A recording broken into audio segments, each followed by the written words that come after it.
to Peter, "Get behind me, Satan. You are a stumbling block to me and do not have in mind the things of God, but the things of men."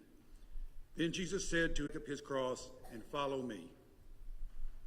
Who are already helping with, psalm leading and saying the prayer and communion, and some others have expressed that they can help as well. This kind of went back to COVID a couple years ago. We were down to one, because y'all weren't here, so and slowly we came back, and then there were some people who could help. So this Sunday and next Sunday, if you are already helping and wish to continue to help, or if you would like to help, we're going to meet down front here after service, just real quick.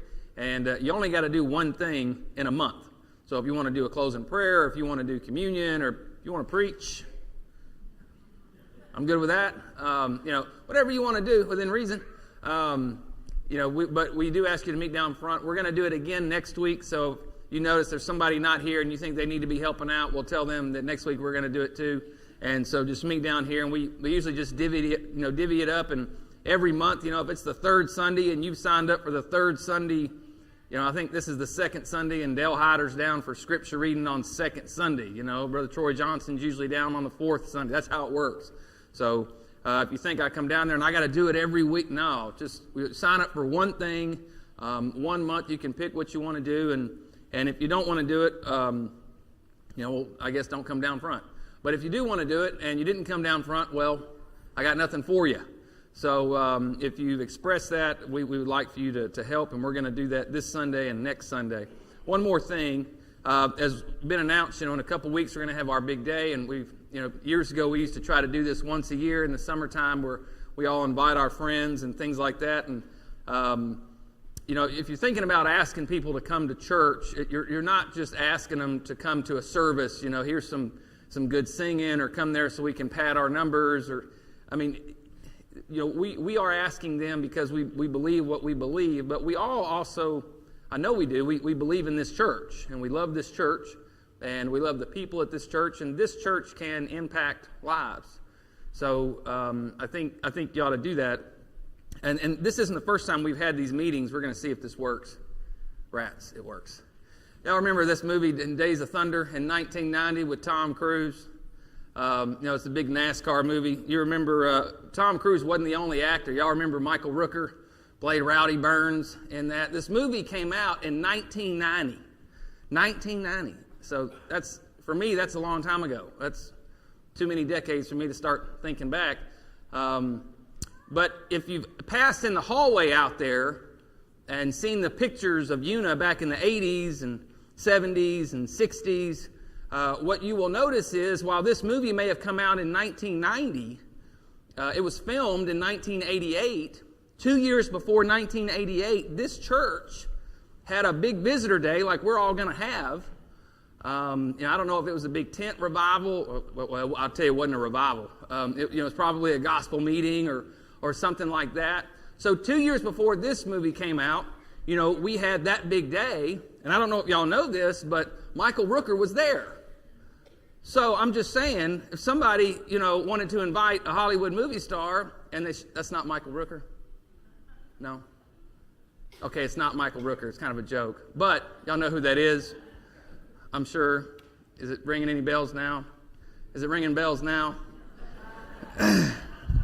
When I passed that out there in the hallway just, months ago, I said, is that Rowdy Burns? Nope, J.R. Scott. I tell you all to invite people here. We don't need movie stars at this church. We got stars that are here. We've got, the Scotts are great people. There's so many great people here at this church that have impacted my life, and I think this is one of the reasons we invite people to church, is because we do have great people here. And so just remember that as you're inviting people this week. And plus, I thought it was Rowdy Burns, so I thought I would share it with you. That picture's out there in the thing, so if you want to see it. Today I want to talk to you about following Jesus and what that means. When Jesus says, "Follow me," what does he mean? Now, he's done this a lot. He'll say that a lot. If anyone desires to come after me, follow me. You remember God said this in the Old Testament, "Be holy as I am holy." The whole Bible is people telling people, imitate me. Paul says this a lot. He says, keep putting into practice all you've learned from me. As I have done, so you should do. That's the whole pattern in the Bible. Do as I do. And so they want us to follow him, but here's my question. Follow him doing what? We have Jesus on the cross, so we got to follow him. We have to be sacrificial. I think we understand that part. There is follow him, I guess, when he helped the poor and he fed those who were hungry. So we should do that. Or when Jesus says follow me, what if he means like say the same words that I, maybe it's the words that are important. Love one another as I have loved you, or blessed are the merciful, blessed are the peacemakers. Maybe it's his words we need to be concentrating on, or when he taught them how to pray. Maybe we need to be repeating his prayer, or just maybe, I don't know, listening to any of his words. When he says, follow me, a lot of times we just try to look for things specifically to say. But this morning, I want to do this a little differently. When Jesus says, follow me, I don't necessarily think that means that we have to look for little bitty things that he did and cut, copy, paste them into our life. I think what we might be able to do is look at Jesus' life as a whole. And when we do that, we can start to see what kind of person he was and what he believed in. And we're not the only people attempting to do this with people's lives. A lot of times you can tell the kind of person and what they believe in simply by watching them. A few years ago, was an author by the name of William Miller, and I read a lot of books on Abraham Lincoln. And William Miller has written 2 of them. You don't have to know this to go to heaven, but it helps you to understand what we're doing here. William Lee Miller wrote 2 books on Lincoln, and his were different than everybody else because this is what he did. He looked at all that Lincoln had done, all the speeches that he gave, all the things he did during the war and as a statesman and as a congressman and, in the hills of backwoods of Illinois as a rail splitter. He looked at all those things, and he said, by looking at his life and his words, we can start to see the big picture things that this man believed in. And I got to admit to you, it worked. Throughout both of these books, he's able to look at all that he did and somehow see these are Lincoln's virtues. So this morning, I want to share with you some of what I think are Jesus's virtues. Now, you're not going to find this, in the Bible. You won't turn to Matthew somewhere and it says, and that day Jesus was a humble man. You won't see that. You have to discern that simply by reading it. So, and I'm sure anybody could do this and they could all come up with what they think Jesus's big beliefs are.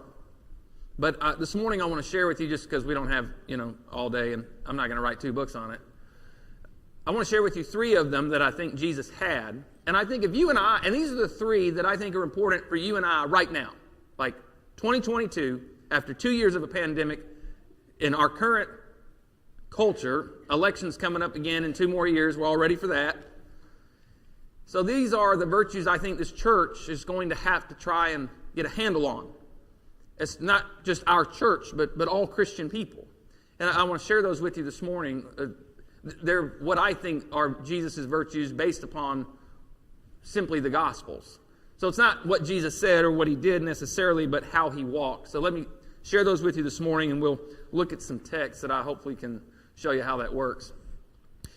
Jesus was a believer in de-escalation. Jesus is a believer in de-escalation. I don't have a text for you to turn to. Luke 12, and Jesus was a believer. I don't have it. But when you read the Bible, you start to see that if given the choice between escalation and de-escalation, Jesus will pick the latter. Jesus doesn't want everybody around him to get hot and all mad. Jesus would rather, like this picture is, clip the wire, so to speak, so that nothing blows up. And I think most of us know that about him, and we've got some classic examples. You remember in the garden where they come to arrest Jesus, and Peter comes out, and he's such a horrible shot that he can't hit anything but the guy's ear. I don't think he was aiming for the ear. I think he was maybe aiming for the neck. That's how bad of a shot Peter is. He's a fisherman. He's not a fighter. And he's so bad, he chops the guy's ear off. And Jesus says, hey, my movement doesn't do that. Jesus is not a believer in escalation, but de-escalation. How about this?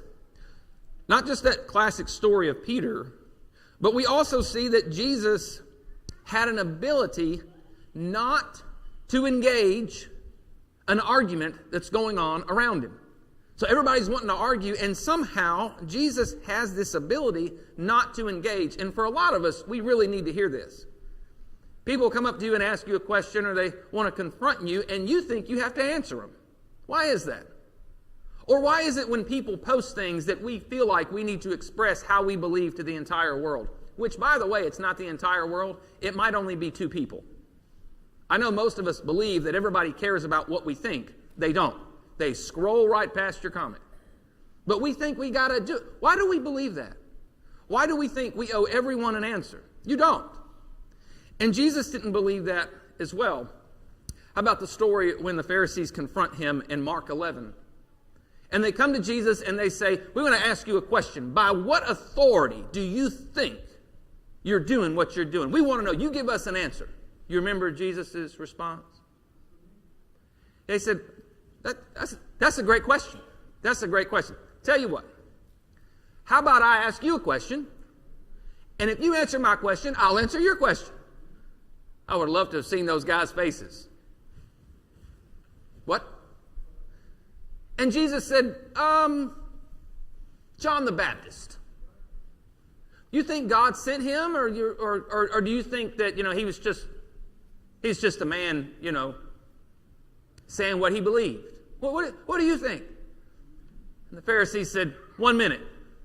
They got to have a men's business meeting, right? They got to confer. So they go and they talk, and they figure out, if we tell them this, but if we can't tell them this, I wonder what Jesus was doing while they were conferring. And they come back and they say, we don't know.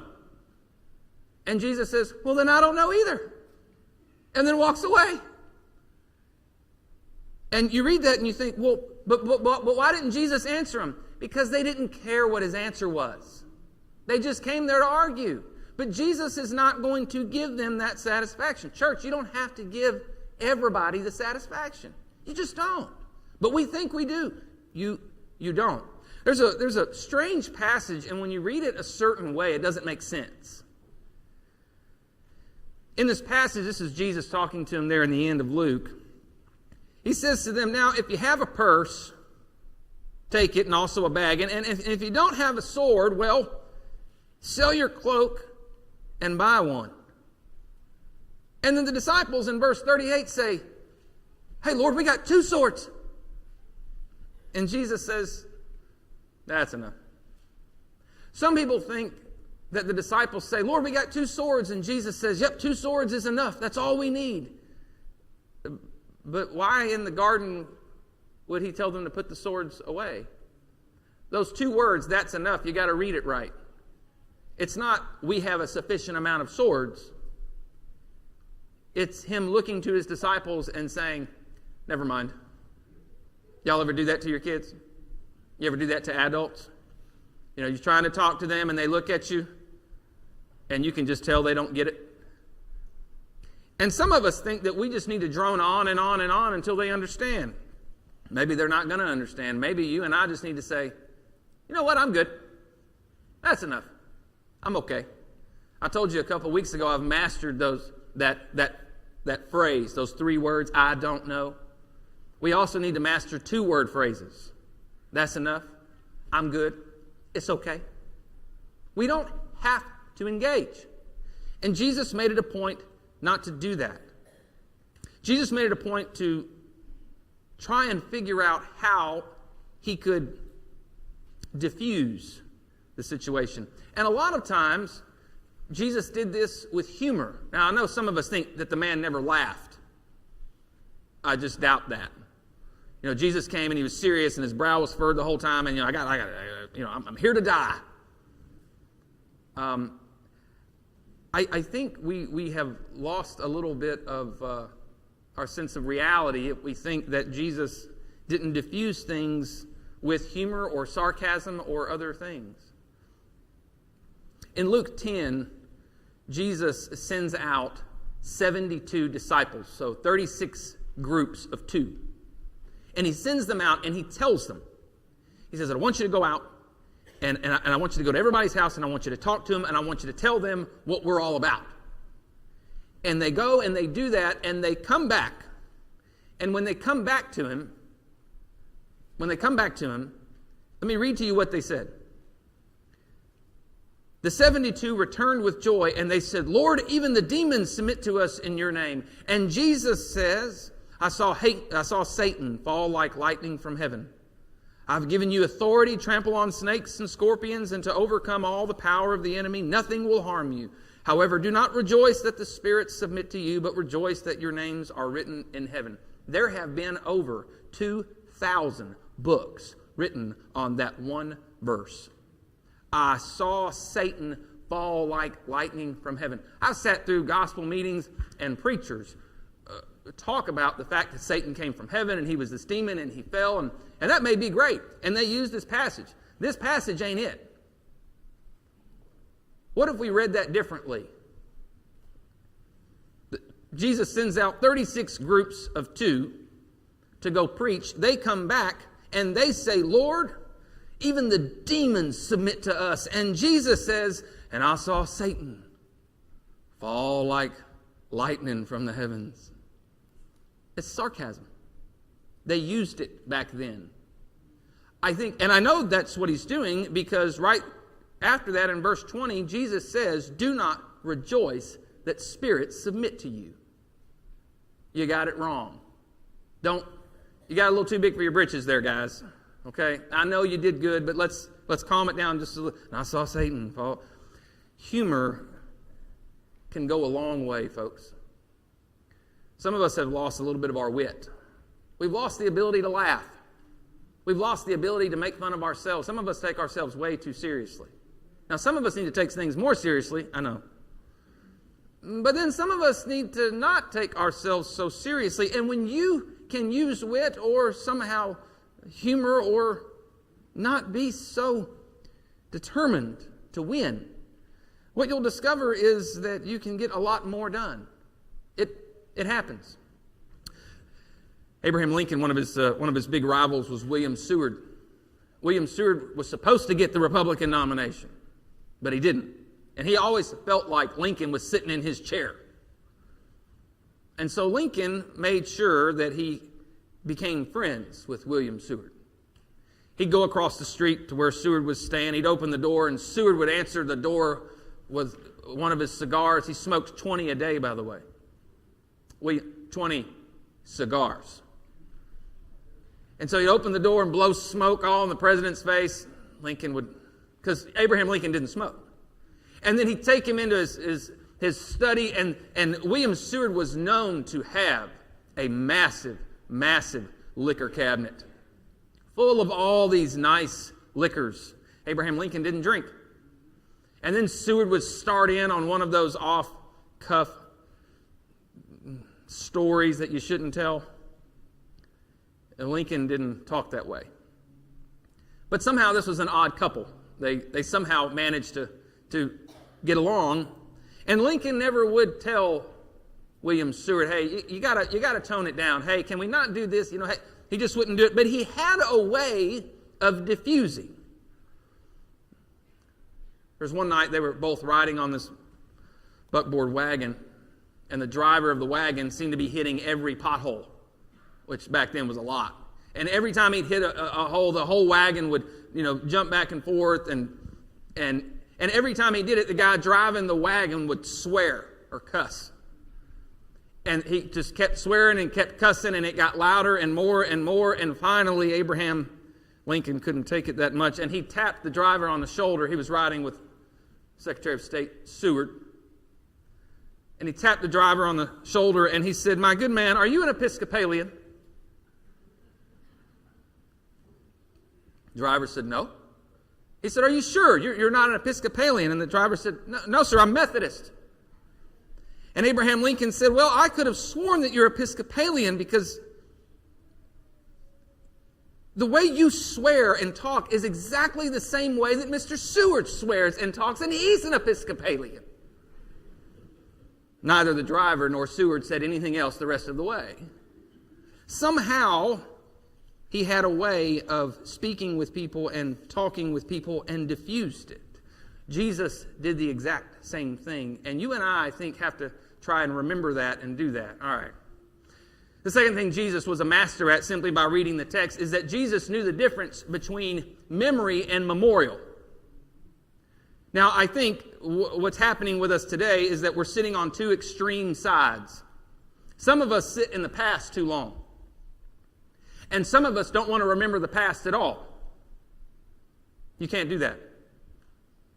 There has to be this balance. I was talking with one of the members a couple weeks ago. I guess baseball's gotten postponed. Y'all remember the baseball strike back in the early 90s? It took baseball 25 years or more to recover from that strike. I remember I don't even watch baseball anymore, but I watched it when I was 12 and 13 years old. And then I remember after that, looking at the TV, and the stadiums were just empty. Everybody responded by saying, hey, then we're not going to come to the games. It's taken them 25 years to respond. And I was talking to one of our members about that, and I said, why are they going to do it again? And his response was my response: because we forget the past. Jesus didn't think we should forget our past. Jesus thought that you should remember it. How many times did Jesus say, have you not read? When they came to him about divorce, they said, what do you think? This guy, is divorce right or is divorce wrong? And Jesus said, have you not read the Bible? Or when the man came to him and he said, how can I be saved? And Jesus said, what's the Bible say? Or when Jesus, on the Sermon on the Mount, said, if you think I came to destroy what's already been written, you're wrong. There is a value to the past, but you can't stay in it. And we have to find that balance. So on the one hand, he would say, have you not read? On the other hand, he would say, you've heard it was said, but I tell you. You've heard it was said, don't get divorced, but I tell you, divorce starts a lot earlier than the divorce certificate. You've heard it was said, love your friend and hate your enemy, but I tell you, love your enemy. So I know you've read the Bible, but you need to understand that you can't be stuck in how you're reading it so that you cannot grow.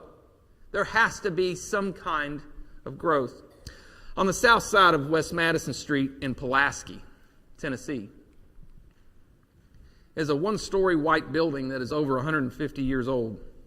And in 1865, that building was the law office of Judge Thomas Jones. And in Christmas of 1865, 6 men gathered in that building. And they formed a men's social club. You know how they form, like Kiwanis and those things. But they didn't form a club. They called it a clan. And that club became one of the most racist groups in the country's history. And about 1917, somebody went back to that building, and they knew that that was the beginning of this clan. And they put up this bronze plaque, and they listed all the names of those original members of that clan, because they thought it should be remembered. And in 1986, this club or this clan started returning to that building every year. And they'd form a parade. And they'd parade down to that bronze plaque in Pulaski, which is still there, by the way. And people of Pulaski saw that this was happening. And so, a couple bought the building. Problem is, that plaque's been there so long. You start removing stuff out of buildings. So what the woman did who bought the building is that she unscrewed the bolts from that plaque, and she turned it around, and she screwed it back in, and then she welded it shut. So that plaque is still there, but it's turned around. You can't see the names and you can't see any writing on it. And that summer they came back to that parade and they came to and they said, "Where's the plaque?" The plaque was still there. They said, "What'd you do with it?" She said, "It's still there. But the names are gone and the writing's gone. And now it's just a blank plaque." And the parading stopped. I found out about that story. Kimberly and I have been reading this book on Tennessee, and I thought, why would she do that? And the book had a great line.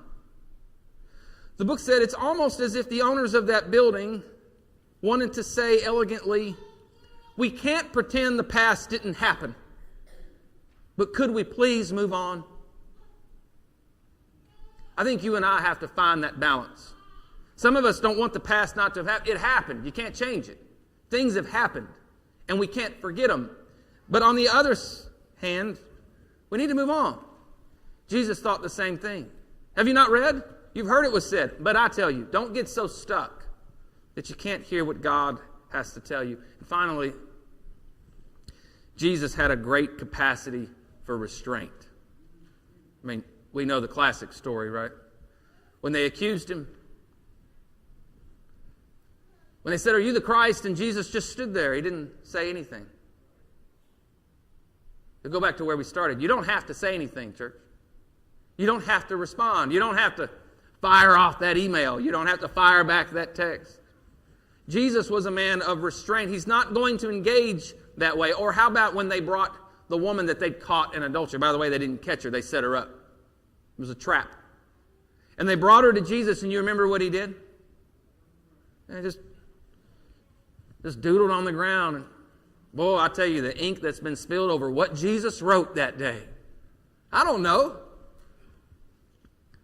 Sometimes in meetings, I've got a legal pad with a pen. What do you think I do in those meetings? I hate for people to see what I don't even know what I draw. I look back and think, what is that? It's like a half circle, half triangle that's filled in with feet. I don't know. But somehow Jesus mastered this philosophy, this lifestyle, that when aggression came or when they wanted him to give him an answer or when they wanted him to say, "Are we going to believe this or are we going to stay here or how about this?" sometimes Jesus would just doodle in the dirt. You and I think, need to learn how to take a step back. You and I need to learn not to respond so quickly. You and I need to learn not to hold on to something so tight that will hurt somebody if they try to take it, or to try to erase things so we can go too fast. Look, we have to find a balance. And we have to find a way to convince those around us that we don't have to win all the time. We don't. This morning, I guess the question I ask you is, do you have to win? Do you have to be right all the time? What is it that you and I are trying to do? What I would like for us to do, I would like for us to just talk like Jesus talks and do the things that Jesus did. But in order to do that, I think you and I are going to have to take a step back and maybe follow in his footsteps a little better. And if you and I can learn to walk like he walks and do what he does, then I think talking like him and acting like him comes easier. We ought to try it. When Gettysburg ended, the battle at Gettysburg, Lincoln found out that his general, George Meade, blew a golden opportunity. Meade had him. And Meade could have ended this. Civil War cost us over 1 million lives. And it just bothered Lincoln. Of course it would. And Meade won the battle. And instead of chasing after the enemy, he thought he would stand around and congratulate everybody on the victory. And the other side took off, and they made it to the river. And Meade wasted so much time that they could wait for the river to subside for Lincoln to actually, or for Meade to actually do anything. And so Lincoln was upset, and he wrote this 4-page letter to Meade. Longhand, not text or email like you and I do. But he wrote this long letter to Meade. And he told him, "Do you realize what you did? You realize what you've done? And I read the letter and I thought, I'd hate to get that letter. But they found that letter in an envelope, and on the back of it, it said, never signed, never sent.